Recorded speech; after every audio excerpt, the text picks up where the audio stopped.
Panuurin ang buong kwento sa dating NPA na si Jeneline Nano, isang estudyante. Pakinggan natin. Ma'am, gusto na tong siren. Paon sa kaga-start sa pagsunod sa 8 na grupo? Nag-start ko, isa ko ka-estudyante, grade 9, tas na-recruit ko sa akong igagaw nga si Marvin Nano. Kay usaman ko ato sa naglayas mangod ko kay gipalayas ko sa akong lola ug lolo kay dugay ko makauli, nagsuspect sila sa kuha nga naana daw ko sa kabukiran.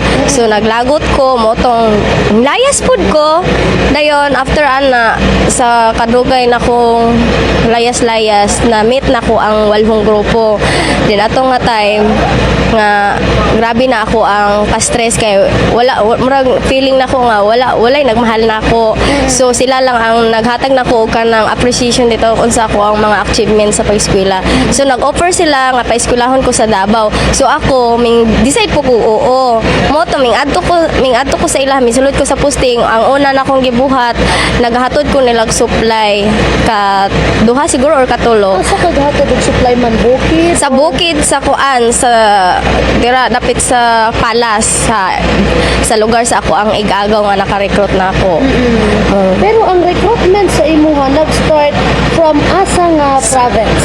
Dira ra sa kuan Tiguha sa among eskwelahan nag-eskwela man ko sa una sa Mala Tiguha, Lapuyan, Sambuanga del Sur.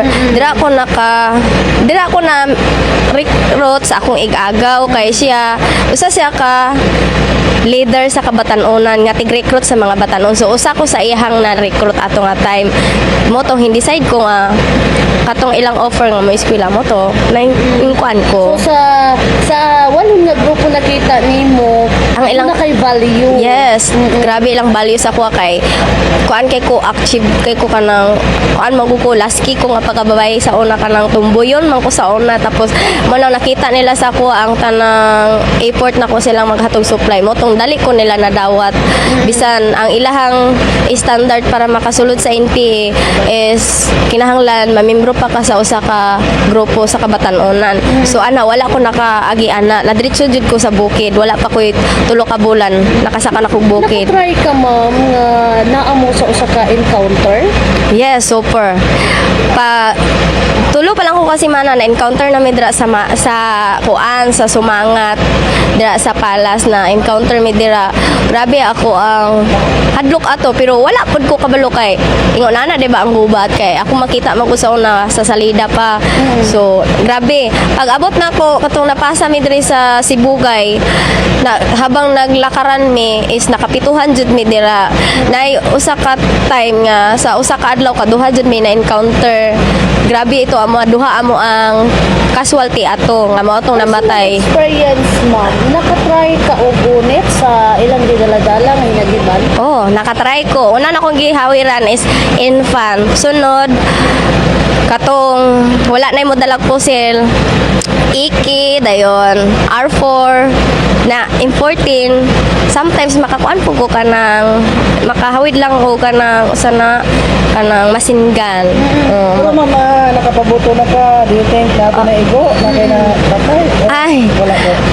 nakapabuto ko pero dili na to mahibalo og naigo bagyo kay di man nato lilion gud kung naigo ba siya kay grabe naman ang binuthanay dili pa ka makating ka naigo ka to ako ang gipusil dito lang kung aha dapit ang buto dito lang pud may makabuto so wala ko kabalong na namatay.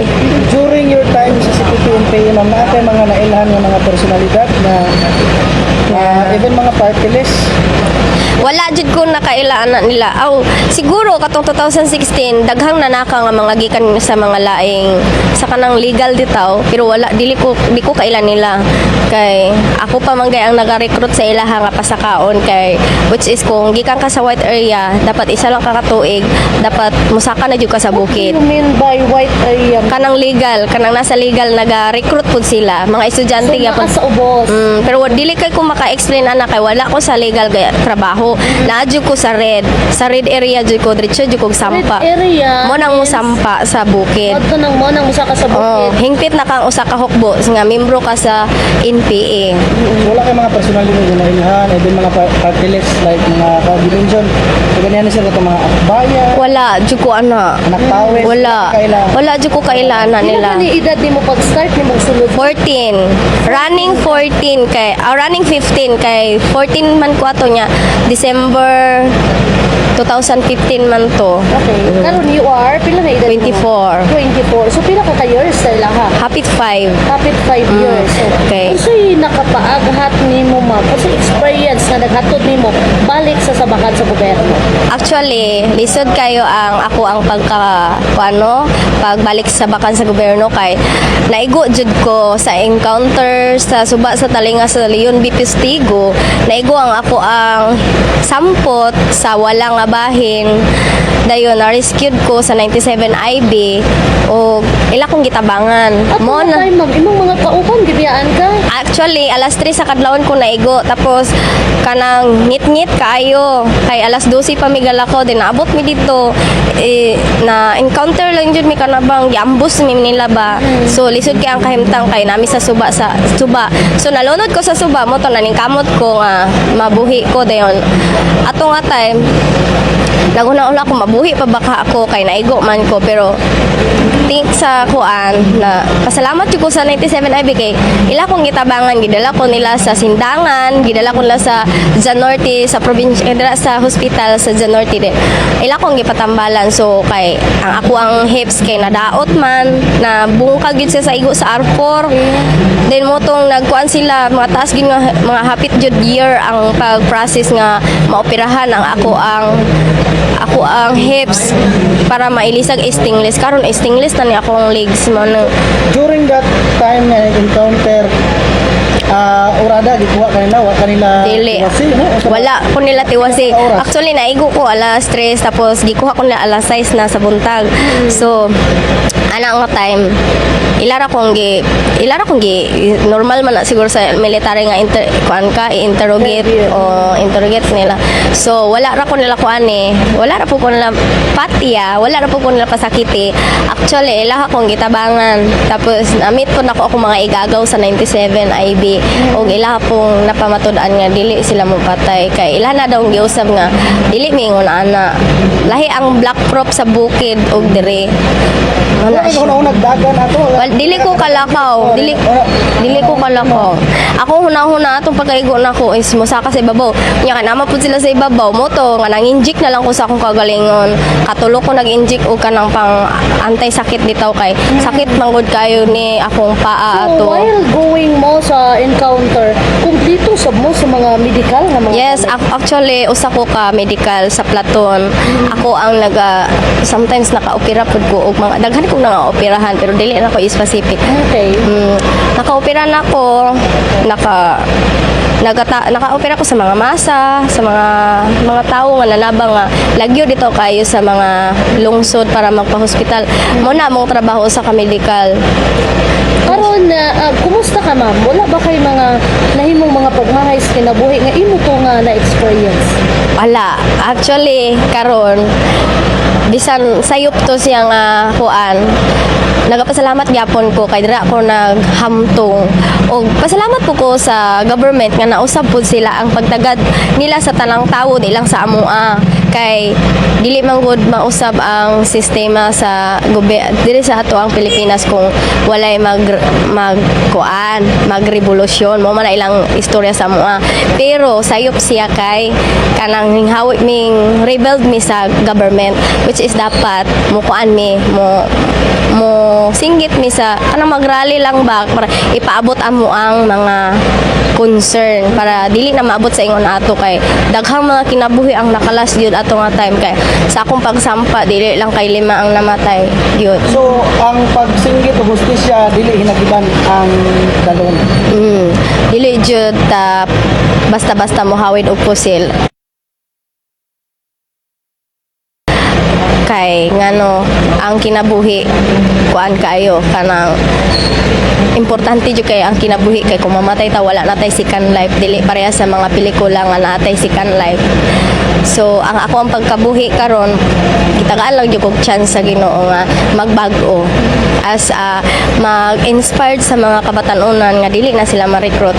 Karon nagakuan man ko nag-inspired ko sa mga kabatanunan sa matag school para dili sila ma-recruit kana siya. Sa mga batanon ma'am, o di ba kaya sa mga naa pa karon sa mga kabukiran, unsay gusto nimo nga message para nila?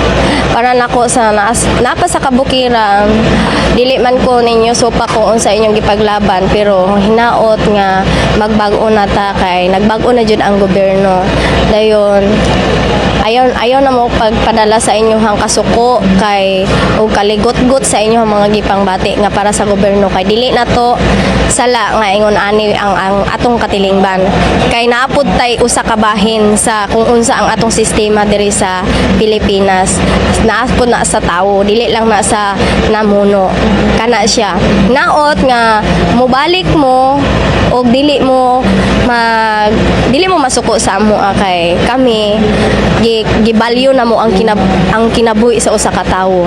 Karon ma'am nga nimbalik ka sa sabakan sa gobyerno, wala ba kay nadawat ng mga hulga? Actually, wala ko nadawat nga hulga kay usa po ko sa nagamping pud sa ako ang kaugalingon kay wala jud po ko'y ginapasakitan o gidaot nga mga tawo. Sa pagkakaroon ma'am, unsay estado sa mga kinabuhi estudyante ka? Usa day ko ka kapgo og kasulukuyan nga nag-eskwela first year college sa Dipolog. Usa ko ka BA Bachelor of Karon Elementary. ma'am, makita sa community, makita sa social media nga ikaw gikan ani nga walhon nga kalyukan dili ba ni maka-apekto sa imong pagkatao ma'am? Dili. Proud ko kung unsa ko kay dili mi maila karon sa tibuok Pilipinas kung wala ko na NPA. Dili na mo mamit ang mga lain-lain nga mga ahensya sa gobyerno kung wala mi na NPA. Kay sa una nami sa bukid wala jud mi kanang wala mi mga makitaan nga muduol sa amo makitabi wala. Kana dili na makakuan sa ko makatandog. Okay. Ma'am, your message to the government and of course sa ato nga Philippine Army. Ang message ako sa gobyerno no, inaot nga magpadayunon mo sa inyong pagtabang sa tanang mga IPR kanang dili mo mapulaan sa amo kay bisan na ang gawas nami actually dili pa namo kaya nga mabuhi nga wala mo kay wala pa mi kapundar sa among tagsa-tagsa ka panginabuhi kay wala pa mi mga trabaho naghinay-hinay pa lang mig kuan bangon sa among kinabuhi ug sa tibuok military sa Pilipinas. Nagpasalamat ko sa inyong pagsuporta sa amoha og pag-guide ug pagtabang sa amoha nga naami sa inyong kamot ug inyong manggiampingan kana lang. Daghang salamat.